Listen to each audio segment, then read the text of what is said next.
దైవనేత్రం ఛానల్లో పాల్గొంటున్న శ్రోతలందరికీ స్వాగతం సుస్వాగతం. ఇప్పుడు మనం షత్తిల ఏకాదశి గురించి తెలుసుకుందాం. షత్తిల ఏకాదశి చాలా పవిత్రమైనది, ఎంతో పవర్ఫుల్, ఎంతో విశిష్టమైనది కూడా.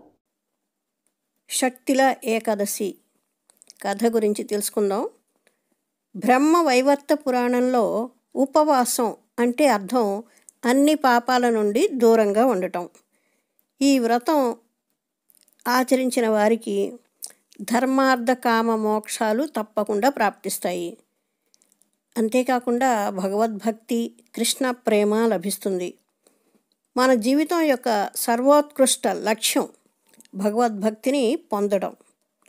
అందుకే భగవంతుడి ప్రసన్నత కోసం ఏకాదశి వ్రతం ఆచరించాలి. శ్రీ మహావిష్ణువుకి ఏకాదశి వ్రతం ఆచరించడం అంటే చాలా ఇష్టం అన్నమాట. ఆ వ్రతం ఆచరించే వారిని భగవంతుడు తప్పకుండా ఆశీర్వదిస్తాడు. మాఘమాసం కృష్ణపక్ష ఏకాదశి షట్తిల ఏకాదశిగా ప్రసిద్ధి పొందింది. ఈ ఏకాదశి వ్రతం ఆచరిస్తే అన్ని పాపాల నుండి విముక్తి పొందుతారు. అంతేకాకుండా ఈ వ్రతం ఆచరించిన వారికి ఎలాంటి దరిద్రం ఉండదు. అష్టైశ్వర్యాలతో ఆనందంగా సుఖంగా జీవిస్తారు. అంతేకాకుండా మోక్షం కూడా లభిస్తుంది. ఈ కథని అంటే షట్తిల ఏకాదశి కథని మునిశ్రేష్ఠుడైన పులస్త్య మహాముని తాళభ్య ఋషికి తెలియచేశాడు. తాళభ్య ఋషి, ఓ మునివర్య, మత్స్యలోకంలో ఉండేవాళ్ళు పాపాలు చేయడంలో ఆరితేరినవారు. అలా పాపాలు చేసిన వారు నరకలోకానికి వెళ్తారు. అక్కడ నరక యాతనలు అనుభవిస్తూ ఉంటారు. అలా నరకయాతన అనుభవించే వారిని ఏ విధంగా రక్షించాలి, దానికి ఏదైనా ఉపాయం ఉంటే చెప్పండి అని ప్రార్థిస్తారు. అప్పుడు పులస్త్యముని, చాలా ఉత్తమమైన విషయాన్ని గురించి అడిగావు.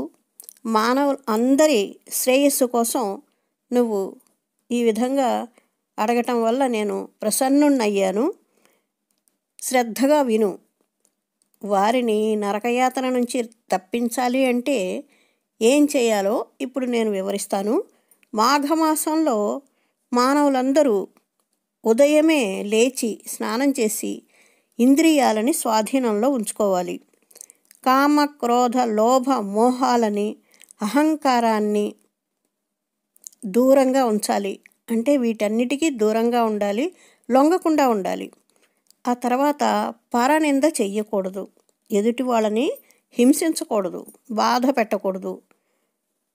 ఈ నెల మూలా నక్షత్రం మొదలవగానే అంటే కృష్ణపక్షం షట్తిల ఏకాదశి వ్రతాన్ని చేయటం మొదలుపెట్టాలి.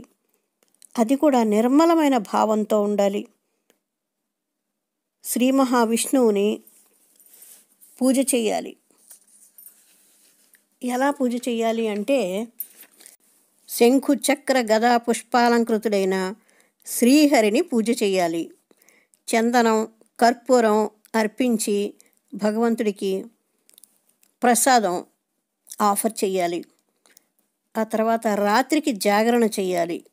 జాగరణ చేయడం అంటే శ్రీకృష్ణ భగవానుణ్ణి అర్చించాలి, పూజించాలి. ఆ తర్వాత వారి నామాన్ని నిరంతరం జపం చేయాలి, సంకీర్తన చెయ్యాలి. అది కూడా సాధువుల సాంగత్యంలో ఈ హరే కృష్ణ మహామంత్రాన్ని జపం చేయాలి. మనము అనేకమైన పాపాలు చేస్తూ ఉంటామని చెప్పుకున్నాం కదా, అలా మన అపరాధాలను క్షమించాలి అని శ్రీకృష్ణ భగవానుడి యొక్క నామాన్ని ఉచ్చరించాలి. ఒకసారి నారదముని శ్రీకృష్ణ భగవానుణ్ణి ఇదే విధమైన ప్రశ్న వేశాడు. అంటే తాళభ్యముని పులస్త్య మహాముని ఏ విధంగా ప్రశ్నించాడో అదే విధంగా ప్రశ్నించాడు. అప్పుడు శ్రీకృష్ణ భగవానుడు ఈ విధంగా సమాధానం చెప్తున్నాడు. ఓ నారద, నేను నిజంగా జరిగినటువంటి ఒక కథని తెలియచేస్తాను, శ్రద్ధగా విను. పూర్వకాలంలో ఒక బ్రాహ్మణ స్త్రీ ఎల్లప్పుడూ వ్రతాలు పూజలు చేస్తూ ఉండేది. ఒకసారి ఒక నెలంతా వ్రతం చేసింది. తన శరీరం దుర్బలమైంది. ఎంతో బుద్ధిమంతురాలు. కానీ దేవతలకి కానీ బ్రాహ్మణులకి కానీ మనుష్యులకి కానీ ఎన్నడూ అన్నం కానీ ధనం కానీ దానం చేయలేదు. వ్రతాలు మాత్రం ఎంతో భక్తి శ్రద్ధలతో చేస్తూ ఉంటుంది. శరీరాన్ని శుద్ధపరుచుకుంది. నేను ఈ బ్రాహ్మణ స్త్రీ ఎంతో చక్కగా వ్రతాలు చేస్తోంది, ఎంతో బుద్ధిమంతురాలు, నిర్మలమైన మనస్సు కలిగింది, కానీ ఎన్నడూ కూడా అన్నదానం చెయ్యలేదు.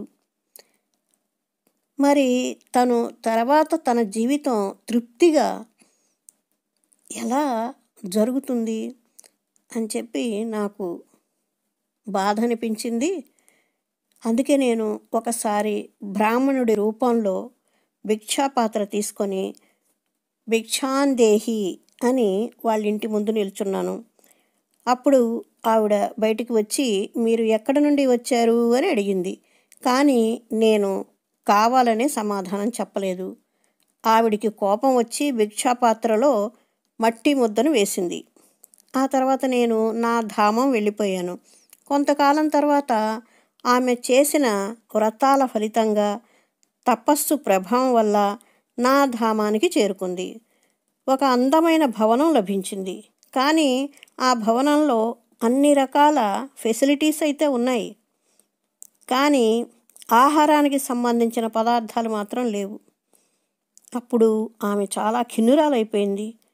వెంటనే నా దగ్గరకు వచ్చి, స్వామి, అందమైన భవనం ఉంది, అన్ని రకాల వస్తువులు ఉన్నాయి, కానీ ఆహారానికి సంబంధించిన పదార్థాలు మాత్రం లేవు, కారణం ఏమిటి అని ప్రార్థించింది. అప్పుడు నేను అన్నాను, నువ్వు వెంటనే నీ భవనానికి వెళ్ళిపో. నిన్ను కలవడానికి 2 దేవతా స్త్రీలు వస్తారు. నువ్వు తలుపు తీయమంటే తలుపు తీయకూడదు. వారిని షట్టిలా ఏకాదశి వ్రత కథ మహత్యం గురించి తెలియచేయమని అర్థించు అని చెప్పి పంపించేశాను. ఆ తర్వాత దేవతా స్త్రీలు ఆవిడ భవనానికి వెళ్ళినప్పుడు తలుపు తీయకుండా బ్రాహ్మణ స్త్రీ ఈ షట్టిలా ఏకాదశి వ్రతాన్ని గురించి దాని మహత్యం గురించి తెలియచేయమని కోరుకుంటుంది. అప్పుడు వారిలో ఒక దేవతా స్త్రీ షట్టిలా ఏకాదశి వ్రత మహత్యం గురించి, కథ గురించి, ఈ వ్రతం చేస్తే కలిగే పుణ్య ఫలం గురించి తెలియచేస్తుంది. అప్పుడు బ్రాహ్మణ స్త్రీ తలుపు తీస్తుంది. ఆ బ్రాహ్మణ స్త్రీని చూసి ఈమె దేవత కాదు, గంధర్వ స్త్రీ కూడా కాదు, రాక్షస స్త్రీ కూడా కాదు, కేవలం మానవ స్త్రీ అని అనుకుంటారు. ఈ బ్రాహ్మణ స్త్రీ వారు చెప్పినట్లుగా షట్టిలా ఏకాదశి వ్రతం ఆచరించింది. దాని ఫలితంగా ఆమెకు సుందర రూపం లభించింది.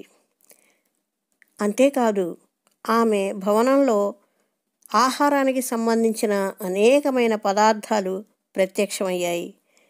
ఇది షట్టిలా ఏకాదశి వ్రత మహిమ, ఈ వ్రత కథ. ఈ వ్రత కథని శ్రీకృష్ణ భగవానుడు నారదుడికి తెలియచేశాడు. అలాగే పులస్త్యముని తాళభ్యమునికి తెలియచేశాడు. కాబట్టి మానవులందరూ ఏకాదశి వ్రతం తప్పకుండా ఆచరించాలి. దీనివల్ల దౌర్భాగ్యం, దరిద్రం, అనేక రకాలైన కష్టాలు, బాధలు తీరిపోతాయి. అంతేకాదు, భౌతిక ప్రపంచంలో ఉన్నంతకాలం అష్టైశ్వర్యాలతో, సిరి సంపదలతో తొలతూగుతూ ఉంటారు. ఆ తర్వాత అవసాన దశ ప్రాప్తించినప్పుడు మోక్షం కూడా లభిస్తుంది. అంతటి ఘనమైనటువంటిది, ప్రాముఖ్యత కలిగింది ఈ షట్టిలా ఏకాదశి.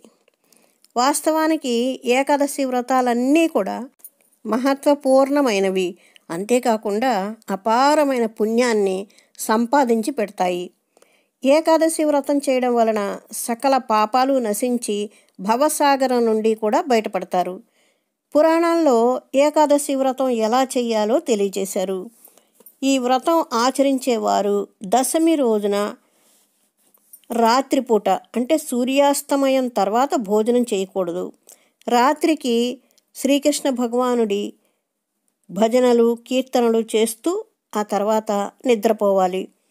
ఏకాదశి రోజున ఉదయమే నిద్రలేచి స్నానం చేసి శ్రీ మహావిష్ణువుని పూజ చేయాలి. ఆ పూజలో తులసీదళం, చందనం, గంగాజలం, పండ్లు ప్రసాదంగా అర్పించాలి.